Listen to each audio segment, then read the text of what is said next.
우리에게 주신 하나님의 말씀은 에스더서 3장 1절에서부터 15절. 제목은 더 큰 용기, 강건함을 이야기하죠. 지난 2주간 예배를 이제 여기서 드리지 못했는데, 제가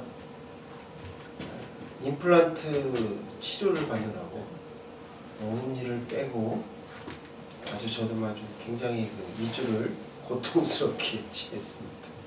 그래서 이제 이를 치료하고 있는, 아직도 이를 치료하고요. 또 이제 월요일날 또 가서 이제 크라운도 해야 되고, 이제 이게 갱년기죠.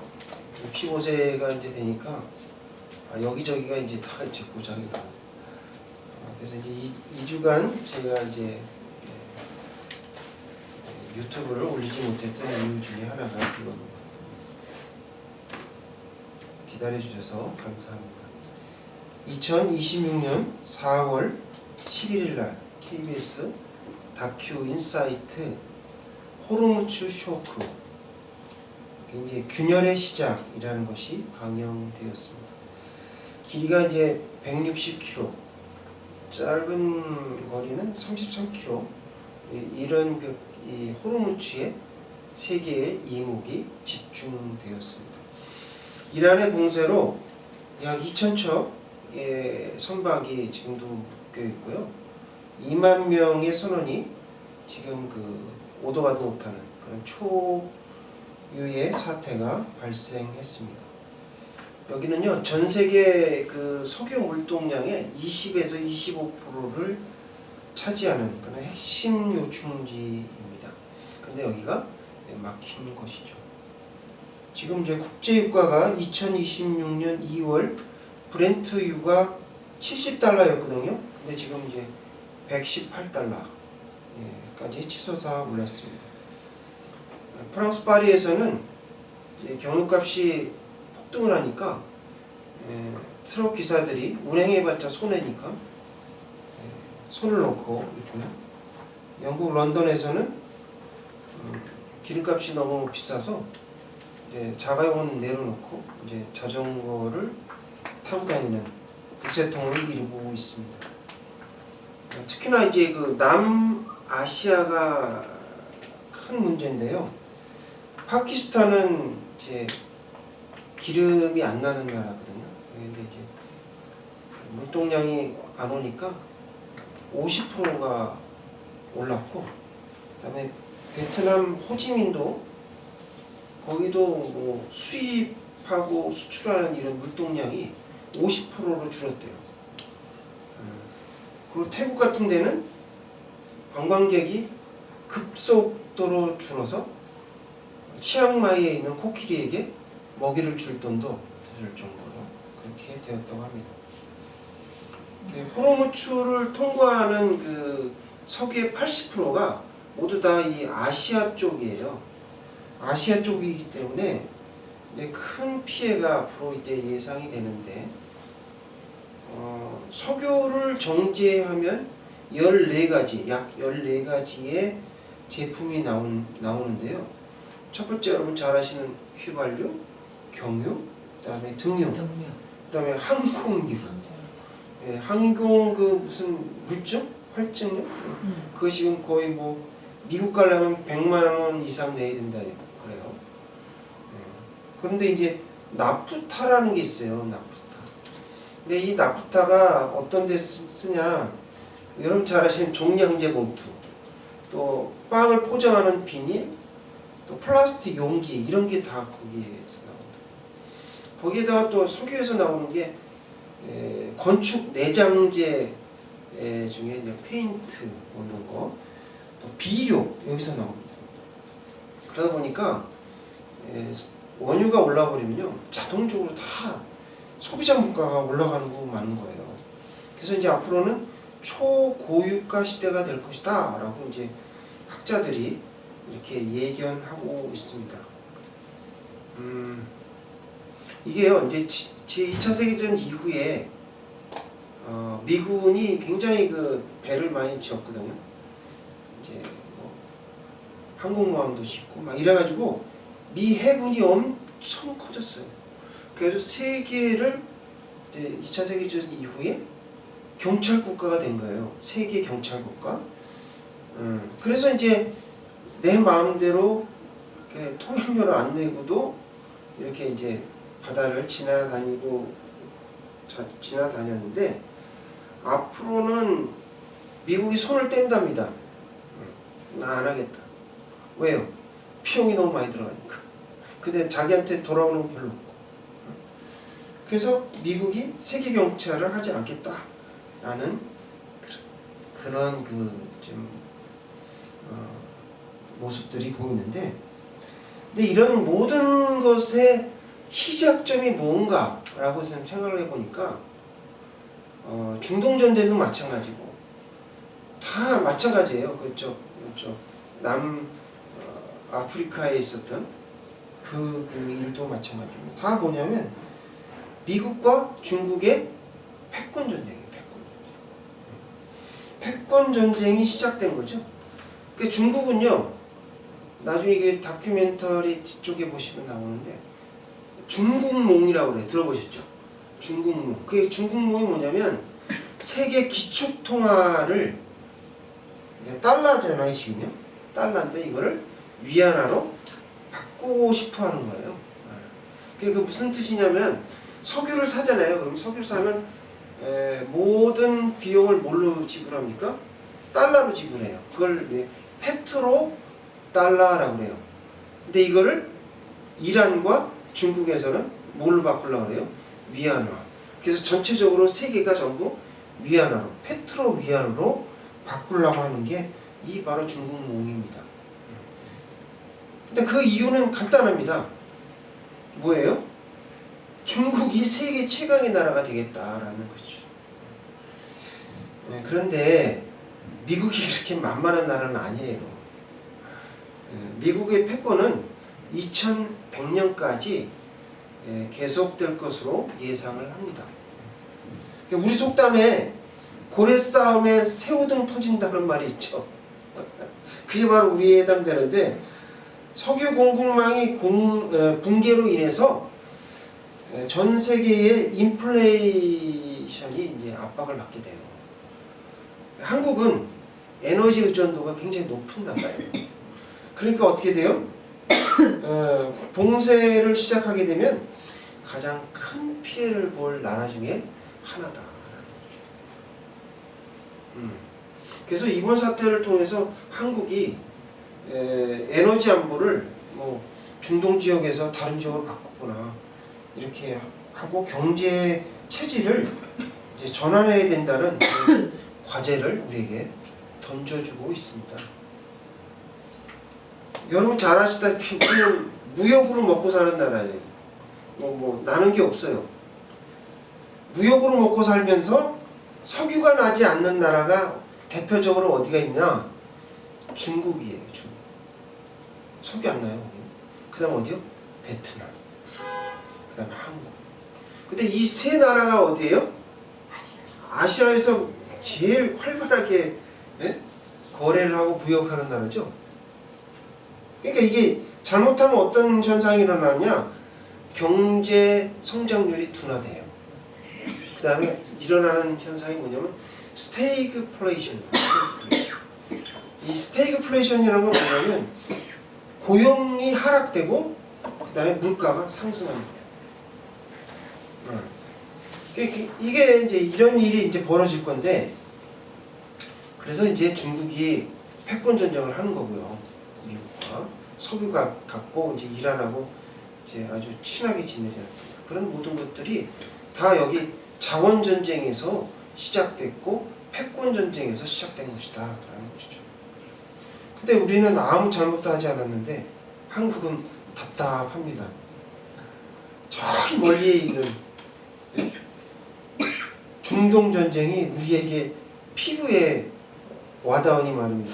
우리는 수출로 먹고 사는 나라인데 한국은 앞으로 이전처럼 이게 풍요롭지 못할 거예요. 그래서 경제 성장률도 둔화될 거고요. 여러분이 사고 싶은 무슨 차라든가 명품로, 외제 자동차, 마음대로 다니셨던 해외여행 쉽지 않을 겁니다.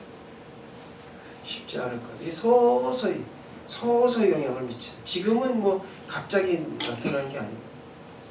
그래서 여러분이 씀씀이를 줄이고요. 기름이나 전기 그냥 흡하게 쓰지 마시고 물도 절약하시고 그래서 허리를 졸라매지 않고는 앞으로 버티기가 힘들다라는 거죠. 여러분 또 엎친 데 겹친 격으로 OECD 국가 중에서 부채 비율이 가장 빨리 증가하는 나라가 한국이에요. 2년 3년 안에 지금 계속 지금 부채가 국가 부채가 엄청 지금 급속한 속도로 올라가고 있습니다. 또 여러분 잘 아시다시피 노란봉투법이 시행됐죠? 그래서 강성노조가 등장했고 삼성전자 노조는요 순이익을 나누지 않으면 파업하겠다고 얼음장을 놓고 있습니다. 파업했죠? 파업했어요. 사실 뭐 임금 협상 중에서 하는 거는 이해가 돼요. 근데 이게 뭐예요? 이거는 임금 협상이 아니고 이제 이익이 남아서 이렇게 된 건데 이거 갖고 파업을 한다? 좀 아닌 것 같아요. 현대자동차 노조도 이 순이익 갖고 30% 안 주면 노동쟁의를 하겠다라고 이렇게 선언을 했어요. 이거 사실 이럴 때가 아닌데 우리가 왜냐면 재작년에 그러니까 작년 재작년에 반도체 상황이 안 좋았었어. 그럼 이제 이런 걸 가지고 이익이 났으면 재투자를 하고 또 다른 연구를 하기 위해서 돈을 써야 되는데 노조가 이렇게 강성 노조가 생긴 거죠. 다 노란봉투법 때문에 그런 겁니다. 그런데 여러분 이웃나라 대만 아시죠? 대만이 올 말에 GNI가 4만 불이 넘어가요. 우리보다 더 잘 사는 나라. 우리나라는 지금 악재로 인해서 선진국 되기가 그렇게 만만치가 않을 겁니다. 그러면 우리는 이 위기를 어떻게 극복할 수 있을까? 오늘 본문을 통해서 우리에게 주시고자 하시는 하나님의 말씀은 첫째, 경고의 메시지를 들어야 합니다. 따라해 볼게요. 경고의 메시지를 들어야 합니다. 거룩하신 하나님의 말씀입니다. 6절입니다. 다 함께 봉독하겠습니다. 그들이 모르드게의 민족을 하만에게 알리고 하만이 모르드게만 죽이는 것이 부족하다고 생각하고 아수르에게는 온 나라에 있는 유다의 곧 모르드게의 민족을 다 멸하려 하더라. 오늘 본문의 말씀은 에스더서인데요. 여러분 이 에스더서는 스토리텔링 형식입니다. 그래서 한 편의 무슨 영화를 보는 것 같아요. 그래서 이제 시나리오를 이제 보는 것 같은데 아주 극적인 장면, 반전 뭐 이런 게 일어나죠. 근데 그 안에 하나님의 이름은 한 번도 기록된 적이 없어요. 근데 그 속에서 하나님의 손길을 느낄 수 있는 것이 바로 에스더서입니다. 많은 분들이, 많은 목회자님들, 설교자님들이 주인공 에스더 또는 모르드게의 입장에서 설교하고 성경을 보는 경향이 있습니다. 하지만 우리는 주인공이라기보다는 그 당시에 포로로 잡혀왔던 그냥 단순한 평범한 백성의 한 사람으로 이 성경을 읽는 게 맞아요. 우리는 모르드게가 아니에요. 우리는 에스더가 아니라는 거죠. 그러면 이런 질문이 나오게 되는데 모르드게는 왜 그냥 절대 권력에 순종하고 조용하게 살았으면 좋았을 것을 왜 하필 자신이 유대인이라고 또 밝혀 그래가지고 민족을 위험 속에 빠뜨리는 일을 하는가? 그렇게 생각할 수 있죠, 그죠? 무슨 자존심 싸움도 아니고 뭐 성전에서 지금 한번 그냥 절하면 되지. 절을 안 하고 뻣뻣이 있다가 민족이 말살되는 이런 일을 처하게 만듭니다. 와, 어찌 보면 미련하기도 하고 어찌 보면 무모한 것 같기도 한데 이게 신앙의 고집이죠. 신앙의 고집으로 민족 전체를 위기로 몰아넣는 그런 모르드게에게 책임을 전가할 수도 있어요. 근데 모르드게가 왜 하만에게 절하지 않았을까요? 그거를 이제 크게 두 가지 이유가 있는데요. 첫 번째는 다니엘서 3장에 보면 사드락, 메삭과 아벳느고가 나오죠. 그들이 신상에게 절하는 것을 거부합니다. 이게 뭐냐면 종교적 신념에서 기인한 것이죠.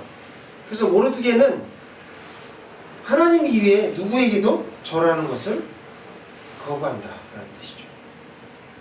둘째로는요, 아주 미묘한 사건이 있는데 아멜렉 족속에 대한 민족의 자존심 때문에 그렇습니다. 신명기 25장 18절 주보 뒷면에 있죠. 다 함께 찾아서 읽겠습니다. 시작. 곧 그들이 너를 길에서 만나 내가 피곤할 때에 네 뒤에서 떨어진 약한 자들을 잡고 하나님을 두려워하지 아니하였느니라. 예. 그 아멜렉 족속이 출애굽 때 약한 자들을 뒤에서 쳤어요. 그래서 하나님이 굉장히 대노하셨고요. 그 이후에도 사사기 때도 있었고 사울 왕 때도 아멜렉과 이스라엘의 싸움이 있었죠. 쳐들어오고. 그래서 이 아멜렉은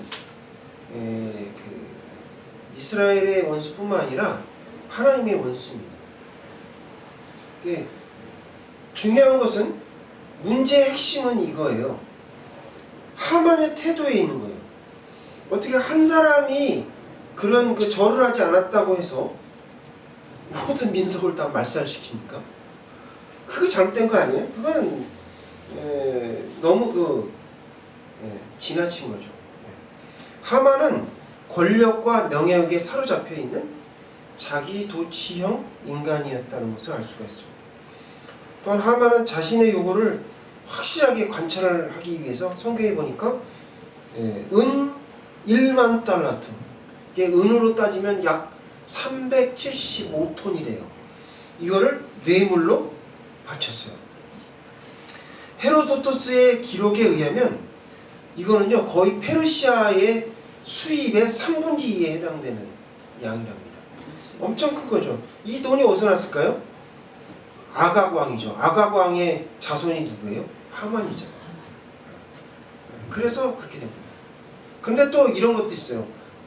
아하수에로 왕이요, 그때 살라미스 해전이라고 있거든요. 그리스하고 전쟁을 치렀어요. 거기서 졌어요. 져가지고 국고 사정이 아주 안 좋았던 상황이에요. 그러니까 좋다고 받았겠죠. 그래서 뇌물을 준다는 자체는 이미 하만의 자기의 죄를 인정한 거랑 마찬가지예요.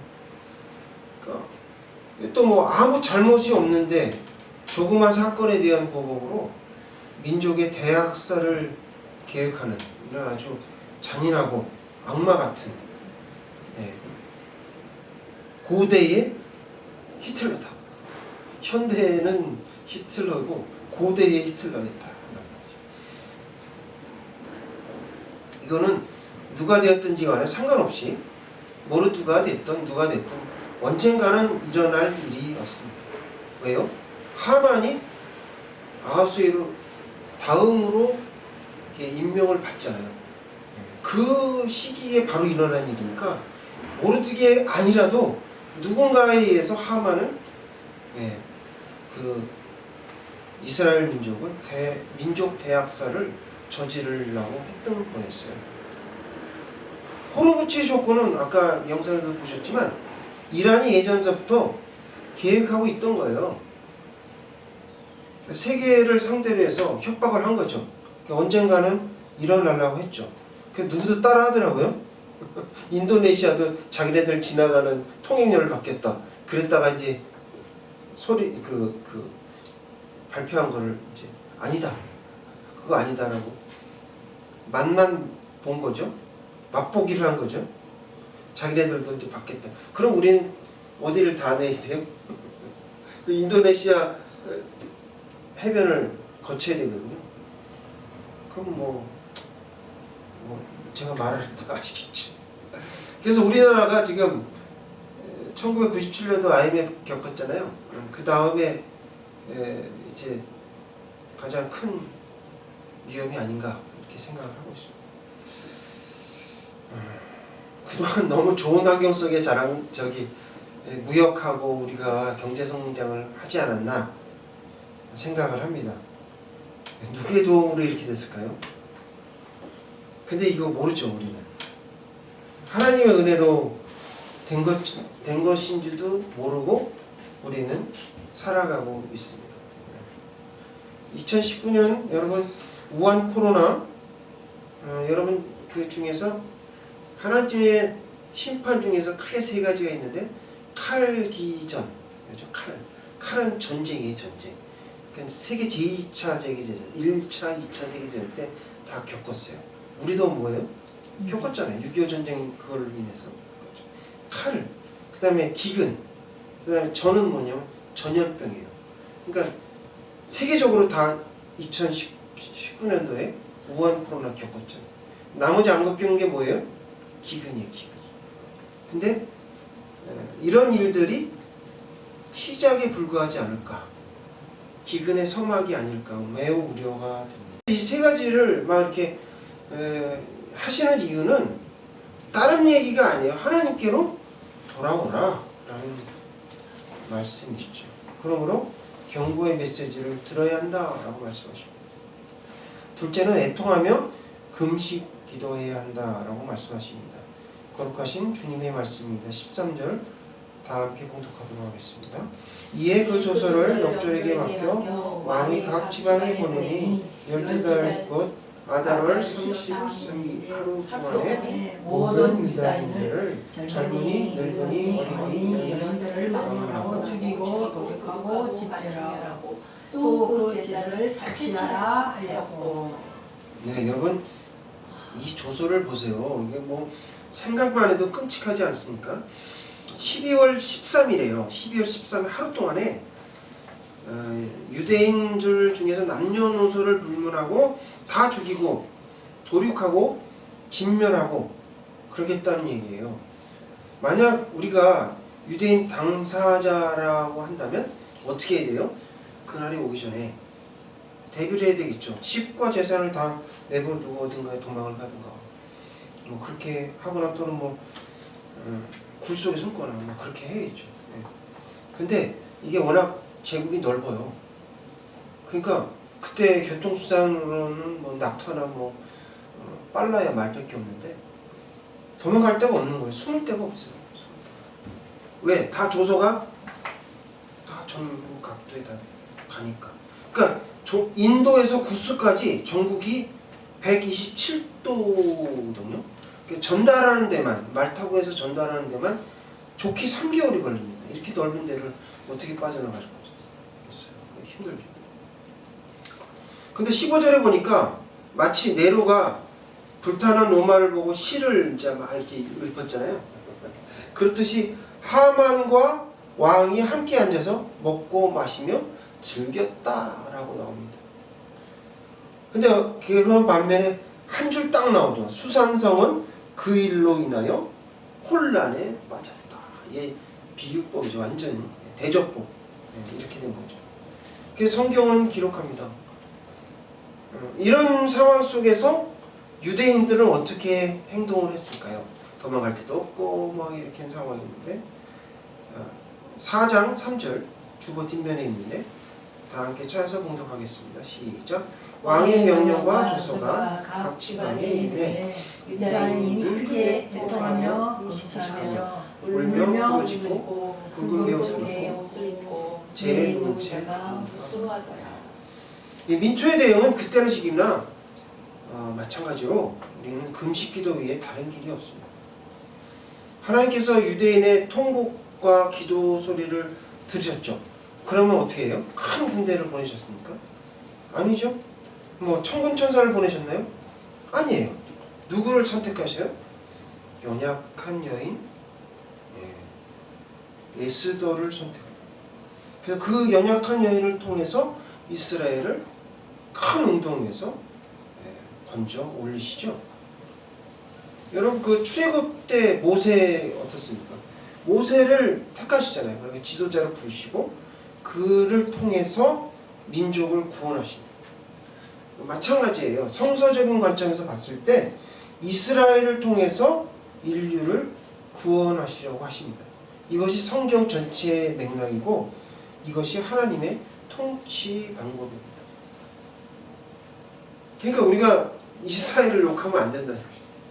지금 야 니네들 때문에 우리 호르무체 봉쇄돼갖고 그렇게 얘기하면 안 돼요. 지금 우리가 목도하는 국제 정세는 그 현대판 모르드게와 하만의 싸움입니다. 성경은요 주인공의 영적인 서사를 기록도 하지만 사실 그 시대에 진짜로 역사를 지탱했던 것은 두려움 속에서도 큰 오늘 제목이 뭐예요? 더 큰 용기. 더 큰 용기를 가지고 있었던 우리 민초들이에요. 하루하루를 버텨갔던 그 민초들이 만들어내는 것입니다.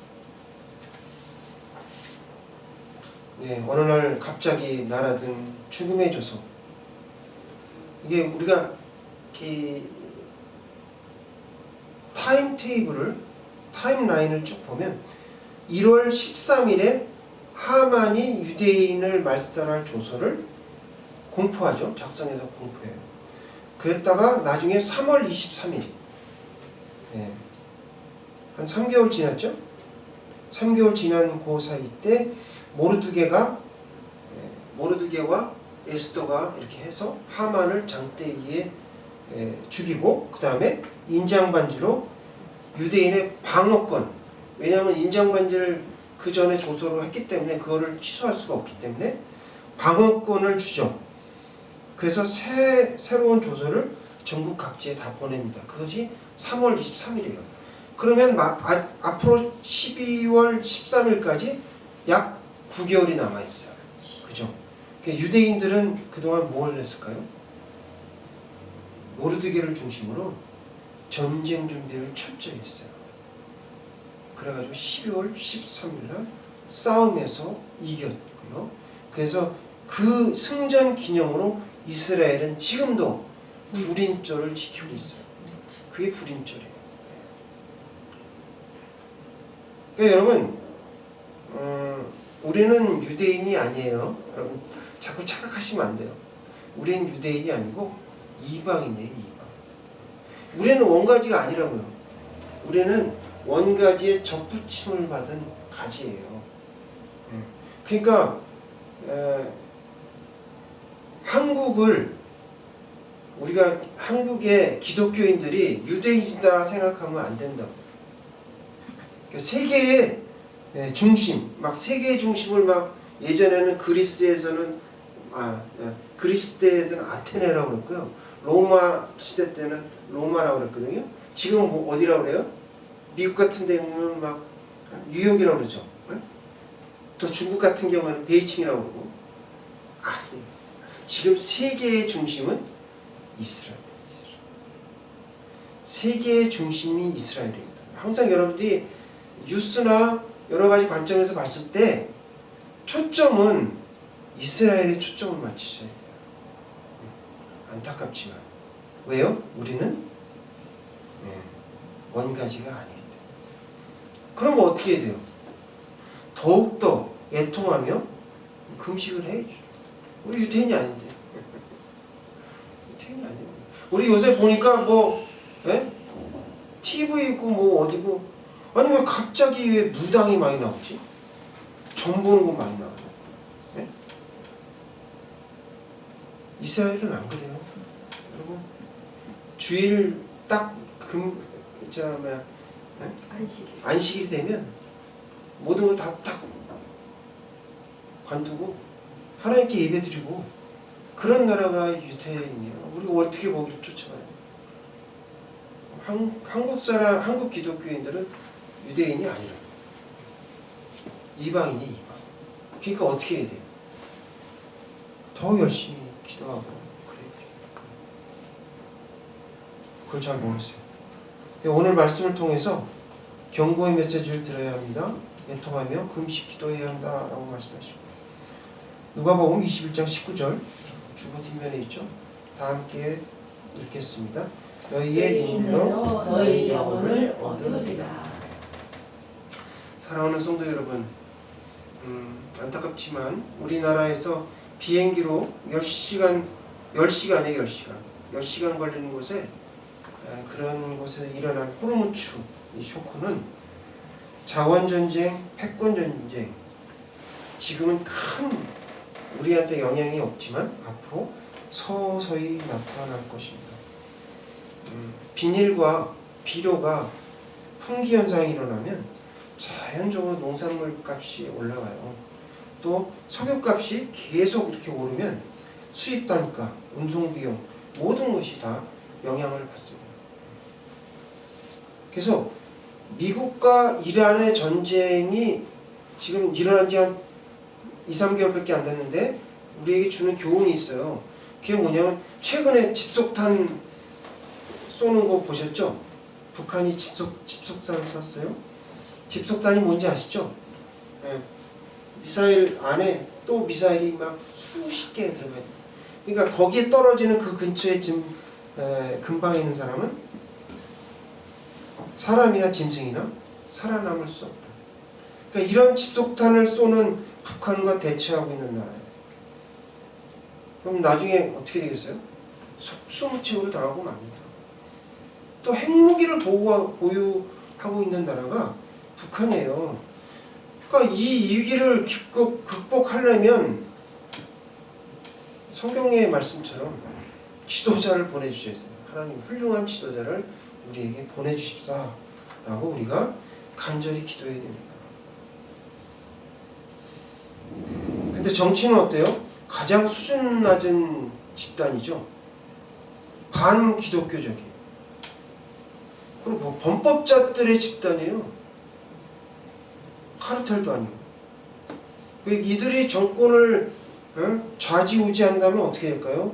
대한민국은 금방 나빠지지는 않겠죠. 그러나 서서히 침몰하는 타이타닉처럼 되고 맙니다. 요즘 보니까 여러분 뭐 새털처럼 가볍고 신기에 편한 신발 이렇게 해갖고 막 비싸죠 그거? 루무똥이라고 그 신발 선전을 하던데, 신는 것 같지 않고 가볍고 좋기는 합니다. 근데 여러분 그거 신고 험한 공사장에서 일할 수는 없어요. 그렇죠? 안전을 보장 못 받으니까. 그러니까 위험한 곳에서는 튼튼한 뭐가 있어야 돼요? 안전화를 신어야 돼요. 그러니까 우리나라가 그전처럼 소프트하고 그랬지만 지금은 경제 사정이 바뀌었다. 그래서 불편하지만 딱딱한 안전화를 신어야 여러분이 안전하다라는 거죠. 그 불편한 걸로 이제 가셔야 된다 그 얘기. 또 무슨 뜻이냐면 아쉽지만 선진국이 되려면 멀었다. 대만은 선진국이 될 거지만 우리는 멀었다. 라는 거죠. 또 여러분 이런 사태를 통해서 우리가 알아야 될 것은 성경이 보는 역사적인 관점으로 보는 거예요. 하나님이 분명히 이 무너진 장막을 회복하시려고 하는 그런 의도가 보입니다. 이스라엘은요 경상남북도 정도의 면적밖에 안 돼요. 근데 그런 나라가 핵무기를 보유하고 있고 그 다음에 주변 강대국 이집트, 시리아, 요르단, 이란을 제압하는 걸 보세요. 예언이 성취가 점점 다가오고 있다는 것을 우리가 알 수가 있습니다. 이스라엘은 홀로코스트 때 200만 명이 죽었죠. 2차 세계대전 때. 그 이후로 민족 말살을 겪었던 나라예요.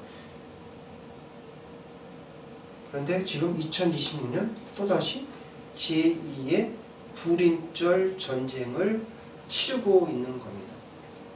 그래서 하나님은 또 구원을 하실 거예요. 불임절처럼. 그래서 하나님의 우선순위는 이스라엘을 회복하는 데 먼저 우선순위가 있어요. 안타깝게도 다른 나라가 좀 힘들고 어렵더라도 우선순위가 누구라고요? 이스라엘을 먼저, 마다들을 먼저.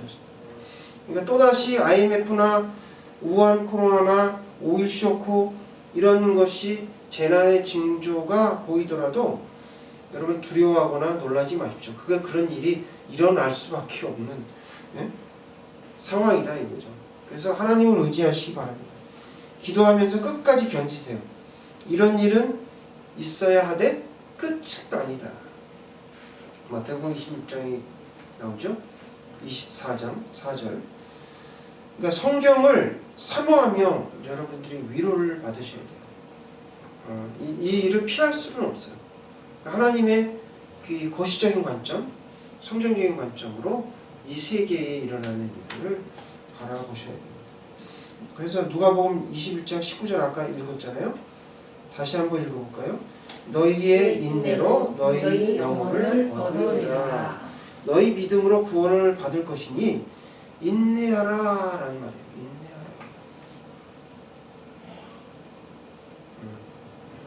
인내하며 믿음으로 살아가는 사랑의 나눔교회 성도님들 다 되시길 주님의 이름으로 축원합니다. 다 같이 기도하시겠습니다.